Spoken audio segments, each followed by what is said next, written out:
பிரியமானவர்களே, இயேசு கிறிஸ்துவின் இணையற்ற நாமத்தில் உங்களை வாழ்த்துகிறேன். இந்த மன்னாற்றுடைய இந்த டெய்லி பாட்காஸ்டை கேட்கிற உங்கள் ஒவ்வொருவரையும் கர்த்தர் ஆசீர்வதிப்பாராக. சங்கீதம் 75:6-7 இப்படியாய் கூறுகிறது: கிழக்கிலும் மேற்கிலும் வனாந்தர திசையிலும் இருந்து ஜெயம் வராது. தேவனே நியாயாதிபதி, ஒருவனை தாழ்த்தி ஒருவனை உயர்த்துகிறார் என்பதாக. தாழ்வும் உயர்வும், லோ அண்ட் ஹை என்ற தலைப்பின் கீழ் இன்றைய மன்னாவை தியானிக்கப் போகிறோம். ஒருவனை தாழ்த்துவதும் உயர்த்துவதும் கர்த்தர். அவர் கழுதையை தேடி தெரிந்தவனை ராஜாவாகவும், ஆட்டிடையனை அரசனாகவும், அடிமையை ராணியாகவும் உயர்த்துகிறவர். அதுபோல அரியணையில் அமர்ந்திருந்த நேபுகாத்நேச்சாரை மிருகத்தைப் போல புல்லை தின்ன செய்து தாழ்த்தியவர். எகிப்தின் கடவுளைப் போல கருதப்பட்ட பார்வோனை 10 வாதைகளினால் வாதித்து மண்டியிடும்படிக்கு செய்தவர். அதிகாரம் படைத்த ஆமானை அவன் செய்த தூக்கு மரத்திலே தூக்கிலிட்டு தாழ்த்தினவர். அவரால் யாரையும் உயர்த்தவும் தாழ்த்தவும் கூடும். கர்த்தர் சாந்த குணமுள்ளவர்களை உயர்த்துகிறார், துன்மார்க்கரை தரை மட்டும் தாழ்த்துகிறார் என்று சங்கீதம் 147:6 கூறுகிறது.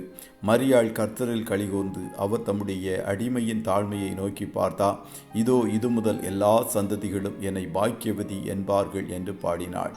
பென்யமீன் கோத்திரத்தை சேர்ந்த மொர்தெக்காய் என்பவன் பாபிலோன் ராஜாவாகிய நேபுகாத்நேச்சார் யூதாவின் ராஜாவாகிய எகொனியாவை பிடித்து கொண்டு போகிற போது அவனோட கூட எருசலேமிலிருந்து பிடித்து கொண்டு போகப்பட்ட அடிமைகளில் ஒருவனாயிருந்தான்.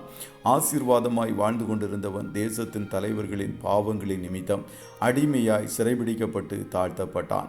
பாபிலோனிய ராஜாவின் நாட்களுக்கு பின்பு பெர்சிய ராஜாவாகிய அகாஸ்வேருவின் அரண்மனை வாசலில் ஊழியக்காரனாய் தாழ்ந்த நிலையில் காணப்பட்டான். அப்படிப்பட்ட கடினமான சூழ்நிலையிலும் உண்மையுள்ளவனாய் காணப்பட்டான். ராஜாவின் 2 பிரதானிகளாகிய பிக்தானாவும் தேரேசும் ராஜாவின் மேல் கைபோட பார்த்த செய்தியை ராஜாவுக்கு அறிவித்தான். ஆகையால் பின்னாட்களில் கர்த்தர் அவனை உயர்த்த சித்தம் கொண்டார். யூதனாகிய மொர்தெக்காய் ராஜாவாகிய அகாஸ்வேருவுக்கு 2வது ஆனவனும் யூதருக்குள் பெரியவனும் தன் திரளான சகோதரருக்கு பிரியமானவனுமாய் இருந்ததும் அன்றி, தன் ஜனங்களுடைய நன்மையை நாடி தன் குலத்தாருக்கெல்லாம் சமாதானம் உண்டாக பேசுகிறவனுமாயிருந்தான் என்று எஸ்தர் 10:3 கூறுகிறது.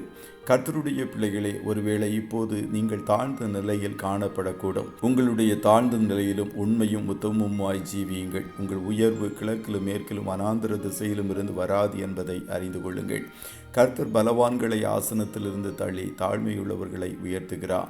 ஏற்ற வேளையில் அவர் உங்களை உயர்த்தும்படிக்கு அவருடைய பலத்த கரத்திற்குள் நீங்கள் அடங்கி இருக்கும் போது கர்த்தர் உங்களை உயர்த்துவார். நீங்கள் ஆசீர்வாதமாய் இருப்பீர்கள். கர்த்ததாமே உங்கள் ஒவ்வொருவரையும் ஆசீர்வதிப்பாராக. ஜெபம் செய்வோமா? நல்ல தகப்பனை, உம்மை நன்றியோடு துதிக்கிறோம்.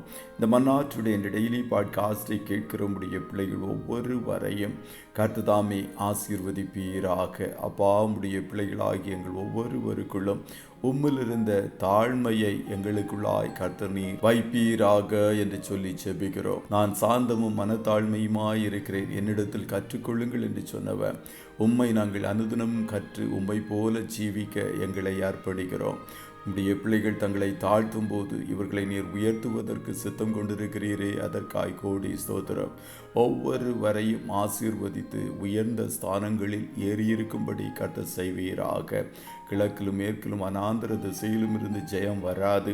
உம்மிடத்திலிருந்து மாத்திரம் உடைய பிள்ளைகளுக்கு ஜெயம் வரும் என்பதை இவர்கள் உறுதியாய் விசுவாசிக்கத்தக்க இருதயத்தை ஒவ்வொருவருக்குள்ளும் உருவாக்கும் என்று சொல்லி ஜெபிக்கிறோம். இன்றைய தினம் கையிடுகிற வேலைகளை ஆசீர்வதியும், போக்கிலும் வரத்திலும் உடனிரும், காரிய சுத்தியை கட்டளையிடும்.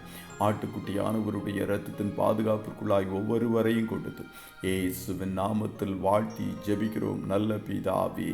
ஆமென்.